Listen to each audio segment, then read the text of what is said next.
be seen.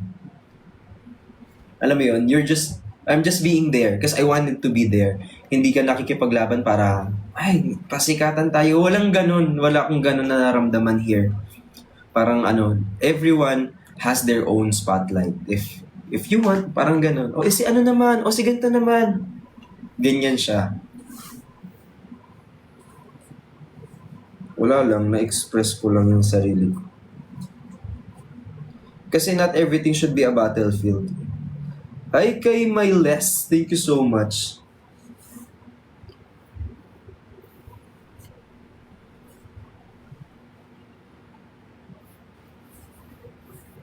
Kaya dun sa mga nag-comment po, ayusin ko na po yung editing. Babawasan ko na po yung mga memes.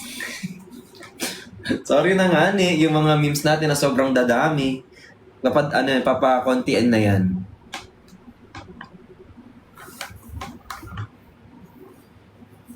Binasa ko yun. Binasa mo nga Kasi ako binagbabasa ako ng comment, hindi para masaktan ako ha. Nagbabasa ako ng comment para I know what to develop.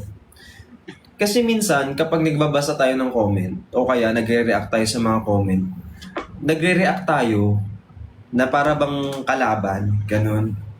Ako tinitake ko yung mga comment section dun sa YT as, tawag dito, yung mga criticism na kailangan kong i-change, na I have to adapt, I have to do it kasi hindi naman ako tama palagi. Especially dun sa era na yun na bagong-bago lang ako.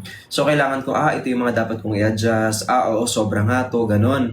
Para at least may maging progress yung ko. So sana yung susunod kong vlog is mas maganda na siya. Hi Ate Bujoy! Yan, so malay nyo naman yung susunod kong vlog mas maganda na. Tsaka mas mahaba sana ng konti, ganun kung kakayanin. Yung mga for improvement. Pero nabubwisit ako pag paulit-ulit. Yung sinabi mo na sa akin, mamaya sabihin mo pa sa akin, sapa ka na lang tayo. Ay kay Ene Delo po, 1 hour sana. Mama Hopeless, baka wala na manood ng 1 oras na yun. Naging pelikula na siya. Naging pelikula na yung Tsaka yung kasi, yung mga pinupuntahan namin, minsan magastos siya. Kaya kailangan mo talagang mag-exert ng effort, ganyan. Tapos ngayon, tawag dito, minsan ako na yung nakikipag-usap sa mga brands para pwede po bang makipag-collab po sa inyo, ganon.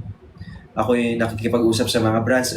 So ending, nagkakaroon tayo ng maraming views. At alam mo, sobrang nahahappy ako kasi kahit pa paano relevant tayo sa YT.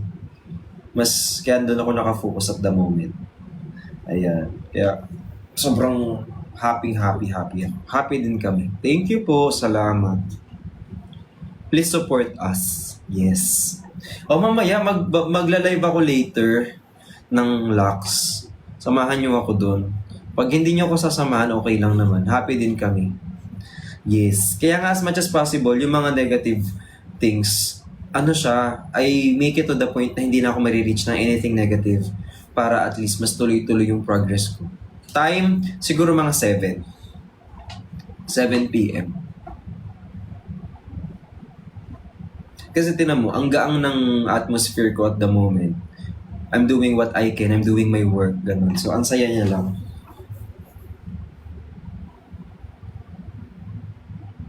Sana talaga mas gumanda pa yung quality ng video ko. See you. Thank you. O mag-i-end live na ako nga ha. Magkita tayo mamaya. I love you guys. Wala na ring ilaw, Madilim na dito. Kita tayo mamaya. I love you guys.